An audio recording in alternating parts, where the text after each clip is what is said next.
Hello అండి, అందరికీ నమస్తే. ఎలా ఉన్నారు? ఈరోజు మీ ముందుకు ఒక ట్రెడిషనల్ రెసిపీతో వచ్చేసాను. చాలా సింపుల్ ప్రాసెస్తో పాటు కమ్మని రుచిని కలిగి ఉంటుంది.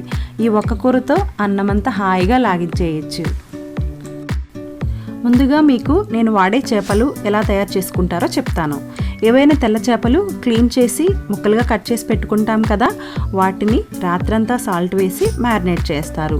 మార్నింగ్ మళ్ళీ వాటిని వాటర్తో వాష్ చేసి కొంచెం పసుపు కలిపి మరొకసారి వాష్ చేసి ఎండలో 2 నుండి 3 రోజుల పాటు ఎండబెడతారు.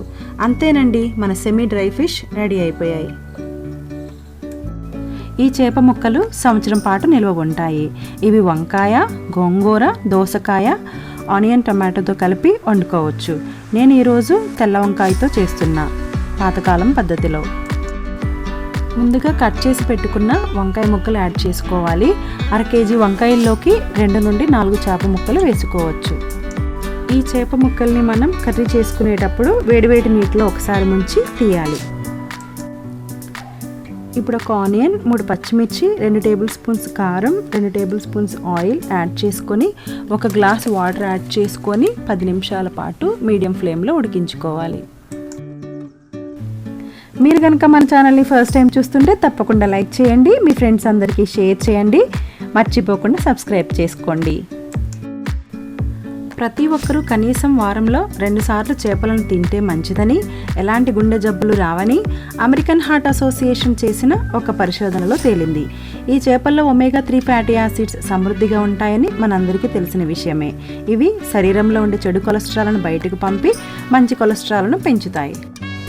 చేపలను తరచుగా తినేవారిలో రోగనిరోధక శక్తి పెరుగుతుంది, ఇన్ఫెక్షన్స్ నుండి రక్షణ లభిస్తుంది మరియు మానసిక ఒత్తిడితో బాధపడుతున్న వారికి ఈ చేపలు ఒక దివ్య ఔషధం అని చెప్పవచ్చు. ఇప్పుడు కొంచెం సాల్ట్ యాడ్ చేసుకొని ఒక 10 నిమిషాల పాటు స్లో ఫ్లేమ్లో ఉడికించుకోవాలి.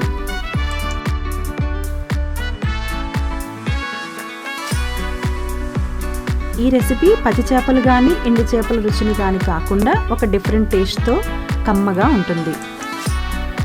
ఈ విధంగా ఉడికిన తర్వాత కొంచెం చింతపండు పులుసుని యాడ్ చేసుకొని మరొక 10 నిమిషాల పాటు మీడియం ఫ్లేమ్లో ఉడికించుకోవాలి.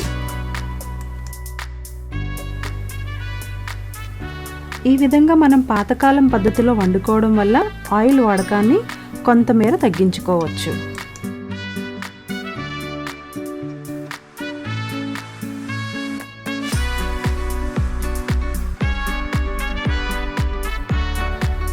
ఈ విధంగా ఆయిల్ బయటకు వస్తున్నప్పుడు స్టవ్ ఆఫ్ చేసుకొని కొద్దిగా కరివేపాకు యాడ్ చేసుకోవాలి మరియు కచ్చాపచ్చా దంచుకున్న కొంచెం జీలకర్ర వెల్లుల్లి పేస్ట్ని కూడా యాడ్ చేసుకోవాలి. అంతేనండి, ఎంతో కమ్మగా ఉండే మన brinjal with semi dry fish curry ready అయిపోయింది.